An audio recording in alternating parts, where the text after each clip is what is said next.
नमस्कार, आप देख रहे हैं कशिश न्यूज और खास खबर के साथ मैं हूं दीपक शर्मा। राजधानी पटना के सबसे व्यस्त इलाके इनकम टैक्स चौराहा से डाक बंगला चौराहा के बीच अब लोगों को जाम से मुक्ति मिलने वाली है। इसकी वजह है एक सड़क जो लंबे इंतजार के बाद तैयार हुआ, उसका उद्घाटन हुआ। तकरीबन 1.25 किलोमीटर लंबी इस सड़क से क्या होने वाला है फायदा, बताएंगे आपको। साथ ही देखेंगे टेंडर घोटाले के आरोपी झारखंड के पूर्व मंत्री आलमगीर आलम को सुप्रीम कोर्ट ने किस आधार पर दी है जमानत, और रांची में एसएससी कांस्टेबल की परीक्षा में फर्जीवाड़े का कैसे हुआ खुलासा। तो अगले आधे घंटे तक बने रहिए हमारे साथ। और पहले खबर पटना में नई सड़क के उद्घाटन की। पटना के इनकम टैक्स चौराहे से बांस घाट काली मंदिर तक इस चमचमाती सड़क का उद्घाटन हो गया है और गाड़ियां अब फर्राटे भर सकेंगी। इस सड़क के बनने से राजधानी के लोगों को नेहरू मार्ग से जेपी गंगा पथ जाने के लिए नया रास्ता मिला है और जाम से मुक्ति भी मिली है। अब पीएमसीएच, गायघाट, कंगन घाट, हरमंदिर साहिब और दीदारगंज आने जाने में सुविधा होगी। कभी यहाँ नाला हुआ करता था और इसके बगल में रहने वाले लोग गंदगी में रहने को मजबूर थे, लेकिन तस्वीर अब बदल चुकी है। आज पटना वासियों को बहुत बड़ी सौगात मिली है। यह सौगात जो है नितिन नवीन जी के पिताजी स्वर्गीय नवीन किशोर प्रसाद सिन्हा पथ के रूप में। ये देखिए, आज इस मंदिरी नाला पे जो सड़क बना है उसका उद्घाटन हुआ है।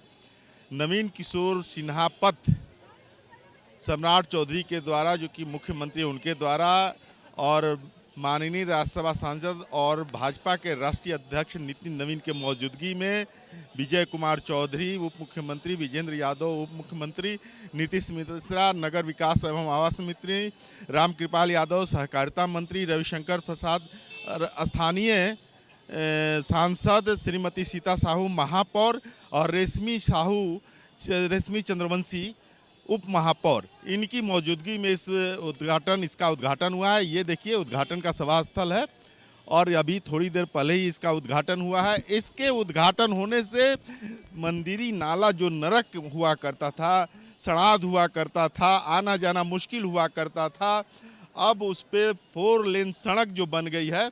ये देखिए, सड़क बनी है और सड़क के बीच में ही ये मंच बनाया गया है। ये देखिए, मंच की भव्यता इसी से दिखाई देती है और सड़क की भव्यता इसी से दिखाई होती है कि ये मंच इस सड़क पे बना है और आज ये उद्घाटन हुआ है। ये सड़क जेपी गंगा पथ से भी जुड़ने जा रहा है, तो इनकम टैक्स चौराहा से सीधे लोग जेपी पथ पर जुड़ जाएंगे। पहले क्या होता था कि या तो ये पुलिस लाइन होकर के जाए, या फिर गोलघर होकर के जाए, या फिर गांधी मैदान होकर के जेपी पथ पे जाते थे।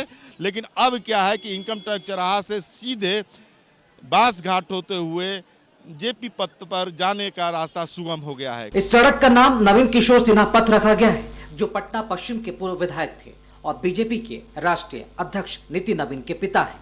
इस परियोजना को पटना स्मार्ट सिटी लिमिटेड ने तैयार किया है। सड़क पर आधुनिक स्ट्रीट लाइट और बेहतर शहरी ढांचा विकसित किया गया है। आने वाले समय में यह मार्ग राजधानी के प्रमुख वैकल्पिक ट्रैफिक कॉरिडोर के रूप में उभर सकता है और पटना के मध्य हिस्से में जाम की समस्या काफी हद तक कम हो सकती है। सड़क का उद्घाटन सीएम सम्राट चौधरी ने किया और इस दौरान बीजेपी के राष्ट्रीय अध्यक्ष नितिन नवीन के साथ कई नेता मौजूद रहे। दीदारगंज से लेकर कच्ची दरगाह होते हुए राघोपुर होते हुए हाजीपुर पुल जा रहा, इसका भी उद्घाटन हम लोग करेंगे, जिससे कि नया रास्ता नॉर्थ बिहार को देने का काम किया जाएगा। और इसके साथ साथ कई चीजें, सड़क बन रहा है, रेलवे का विस्तार हो रहा है, एयर ट्रैफिक हम ठीक कर रहे हैं।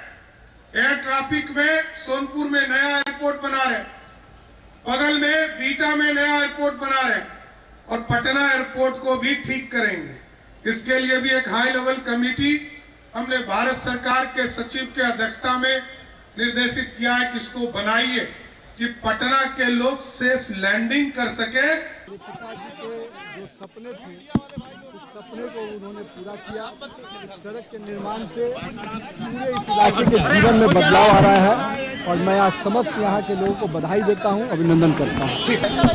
दोनों ने अथक प्रयास करके मंदिरी नाला का निर्माण करवाया, सड़क का निर्माण कराया। यहाँ के लोगों को बहुत राहत मिलने वाली है, यातायात की सुविधा बहुत ही सुगम होने वाली है और मैं समझता हूं कि एक मील का पत्थर इस इलाके में विकास से जोड़ने का काम किया, मील का पत्थर साबित हुआ है। परियोजना केवल सड़क निर्माण तक सीमित नहीं है, मंदिरी नाले का जीर्णोद्धार और चौड़ीकरण भी किया गया है, जिसके ऊपर सड़क बनाकर दोहरी सुविधा देने की कोशिश की गई है।